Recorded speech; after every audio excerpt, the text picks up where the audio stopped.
Jadi kalau agama kalian tidak mau dihina, tidak mau dinista, jangan kalian duluan yang menghina agama minoritas. Apa yang dilakukan Paul Zeng itu karena dia merasa sakit hati. Saya tidak membela Paul Zeng di sini, tapi saya mau menyampaikan bahwa apa yang dilakukan oleh Paul Zeng itu karena sakit hati. Agama minoritas itu selalu dihina, dinistakan, dan dilecehkan. Hukum tidak adil di republik ini terhadap minoritas.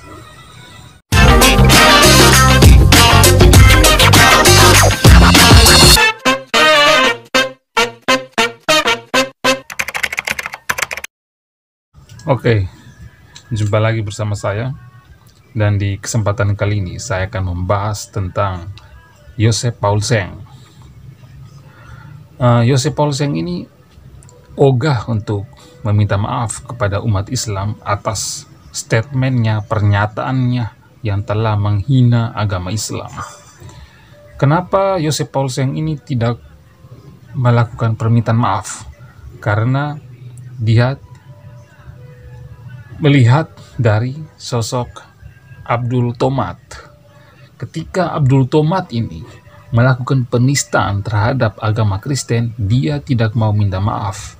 Bahkan menurut Abdul Thomat, apa yang dia lakukan itu, apa yang dia sampaikan itu karena berdasarkan apa yang dia yakini di dalam agamanya. Nah, begitu pula dengan apa yang disampaikan oleh Joseph Paul Zeng. Joseph Paul Zeng tidak mau minta maaf karena apa yang dia sampaikan itu juga berdasarkan apa yang dia yakini, berdasarkan agama yang dia yakini, sehingga dia juga tidak mau minta maaf. Oke teman-teman, terkait dengan penistaan agama ini telah terjadi ketidakadilan yang telah dipertontonkan kepada seluruh masyarakat Indonesia. Coba kita bayangkan, ketika seorang yang beragama Kristen menghina yang beragama Islam, maka proses hukumnya cepat sekali. Tindakan dari aparat pun cepat sekali untuk melakukan penangkapan, pencarian, bahkan bekerja sama dengan Interpol untuk menangkap seorang Joseph Paul Zeng. Tapi ingat, saya tidak membela Joseph Paul Zeng, karena menurut saya apa yang dilakukan oleh Joseph Paul Zeng itu bukanlah representasi dari agama Kristen, bukanlah ajaran Kristus yang sebenarnya. Sehingga saya juga mendukung upaya aparat keamanan untuk melakukan penangkapan dan melakukan proses hukum terhadap Joseph Paul Zeng. Tapi yang saya bicara di sini adalah soal ketidakadilan. Ketika seorang minoritas Kristen di Indonesia ini melakukan penistaan, penghinaan terhadap agama mayoritas, dalam hal ini adalah agama Islam, maka proses hukumnya cepat. Contohnya adalah Ahok. Berikutnya adalah contohnya adalah Paul Zeng yang sudah ditetapkan sebagai DPO. Tapi ketika ada seorang dari mayoritas, dari agama mayoritas, menghina, mencaci maki, menista agama minoritas, dalam hal ini agama Kristen, proses hukumnya lamban, bahkan sama sekali tidak tersentuh hukum. Cukup dengan materai 6.000, selesai klarifikasinya, permohonan maaf, dan selesai. Kasusnya tidak dibawa ke ranah hukum. Nah, ini adalah potret ketidakadilan di negeri ini yang lagi dipertontonkan kepada khalayak umum di republik ini. Sungguh adil, bukan? Ketika seorang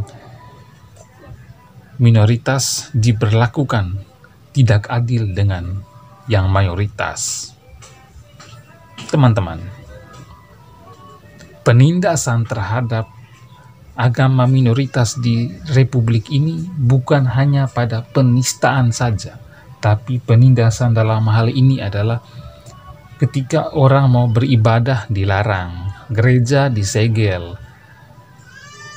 di sebuah desa ada aturan yang bukan dari Muslim dilarang tinggal di desa itu.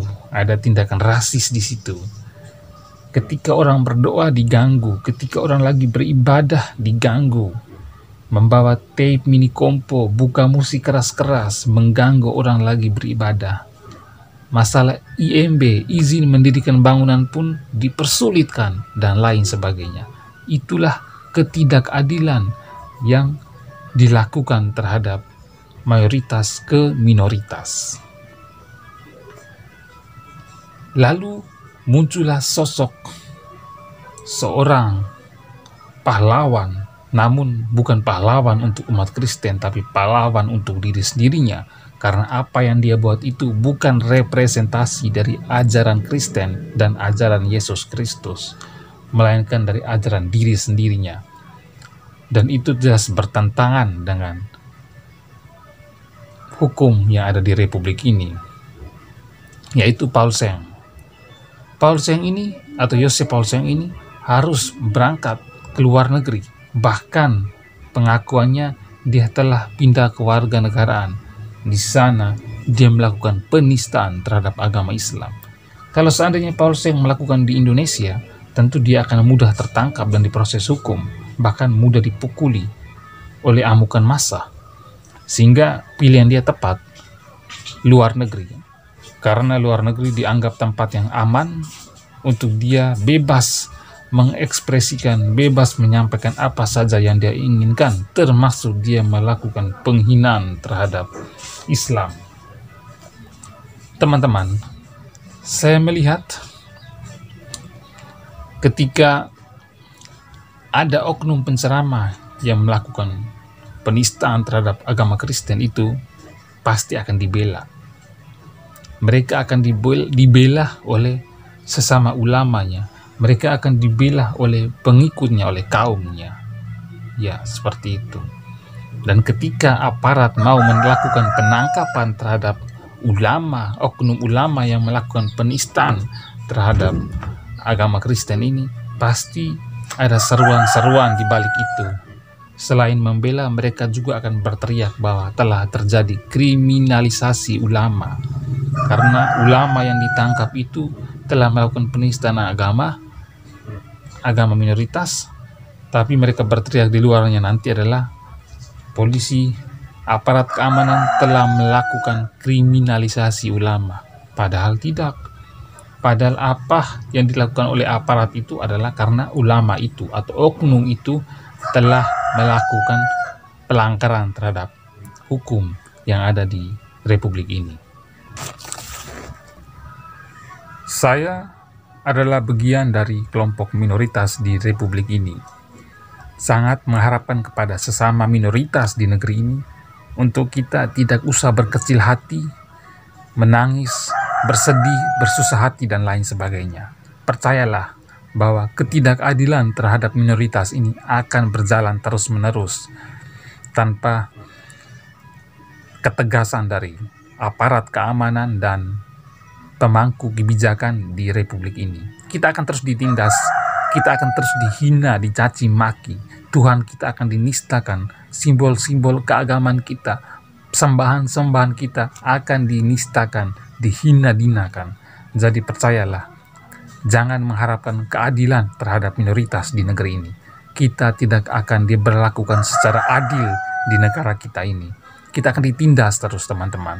Jadi inilah potret keadilan yang sungguh adil, bukan menurut kalian?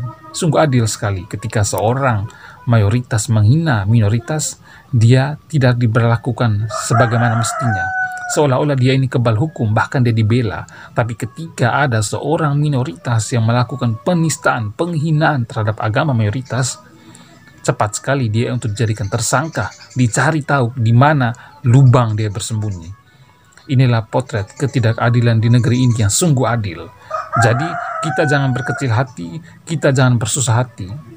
Biarlah mereka menghina terus agama kita. Biarlah mereka menghina terus simbol-simbol kita, sembahan-sembahan kita, Tuhan kita. Biarlah, tidak usah kita lapor ke polisi. Karena toh sama saja, ketika kita lapor pun kasusnya tidak akan diproses. Bahkan laporan kita pun bertumpuk-tumpuk di polisi sana. Tidak akan diproses. Jadi percayalah, kita akan ditindas dan dihina terus. Jadi santai saja, cukuplah dengan doa. Saya rasa Tuhan itu tidak tutup mata, Tuhan tidak tidur, Tuhan itu berlaku adil, sehingga doa orang-orang kecil di Republik ini pasti akan didengar oleh Tuhan. Doa orang-orang minoritas dari lubuk hati yang paling dalam pasti akan didengar Tuhan dan dijawab oleh Tuhan. Jadi santai saja, serahkan pada hakim yang lebih mulia, yaitu Tuhan. Toh kalau kita serahkan kepada hakim yang ada di Republik ini juga, hakim akan ditekan oleh massa. Mungkin aparat keamanan juga akan ditekan oleh massa untuk tidak memproses hukum para penista Kristen. Tapi kalau yang menista mayoritas, menista Islam, ya cepat sekali. Nah, saya katakan sekali lagi bahwa inilah keadilan yang tidak adil untuk minoritas. Pasal penistaan, pasal penghinaan terhadap agama itu lebih tajamnya ke minoritas dan tumpulnya ke mayoritas. Jadi pasal penistaan itu hanya untuk menjerat agama Kristen, agama minoritas di Republik ini ketika dia melakukan penghinaan terhadap agama mayoritas. Teman-teman, sekali lagi, kita jangan memang terprovokasi untuk melakukan penghinaan balas. Cukup Paulus yang itu saja. Kita lain tidak perlu membalasnya lagi, untuk menyerang, menghina lagi. Tapi ketika dari mayoritas menghina minoritas, cukup kita ladeni saja, dengar dan masuk di telinga kanan dan keluar saja di telinga kiri. Tidak usah kita lapor ke aparat. Sekali lagi, kalau kita lapor ke aparat saja sama saja, kasusnya tidak akan diproses. Abdul Tomat, Rizik Syihab, Yahya Waloni, mereka tidak akan tersentuh hukum. Mereka akan diberlakukan sangat istimewa, dan mereka itu orang-orang yang kebal hukum. Biarlah mereka menista agama kita, biarlah mereka menghina agama kita. Toh yang membalasnya adalah Tuhan. Aparat tidak membalas, pemangku kebijakan tidak merespon, oke. Tapi urusan penista agama itu pada Yang Maha Kuasa. Saya rasa Tuhan akan memberikan perlakuan yang adil pada setiap siapa saja yang melakukan penistaan terhadap agama, termasuk Paulus. Jadi kalau agama kalian tidak mau dihina, tidak mau dinista, jangan kalian duluan yang menghina agama minoritas. Apa yang dilakukan Paulus itu karena dia merasa sakit hati. Saya tidak membela Paulus di sini, tapi saya mau menyampaikan bahwa apa yang dilakukan oleh Paulus itu karena sakit hati. Agama minoritas itu selalu dihina, dinistakan, dan dilecehkan. Hukum tidak adil di Republik ini terhadap minoritas. So teman-teman, pesan saya adalah kita jangan mudah terprovokasi untuk menghina agama mayoritas, karena kita pasti akan ditangkap dan diproses hukum. Bahkan kita akan dikatakan sebagai halal darah untuk dibunuh. Tapi kalau ada mayoritas yang menghina kita, tidak usah kita lapor, karena kalau kita lapor pun tidak akan diproses hukum. Itu saja pesan dari saya. Tetap menjaga toleransi di negeri ini dan tetap berpegang teguh pada Bhinneka Tunggal Ika, NKRI harga mati. Oke, sampai jumpa pada kesempatan selanjutnya.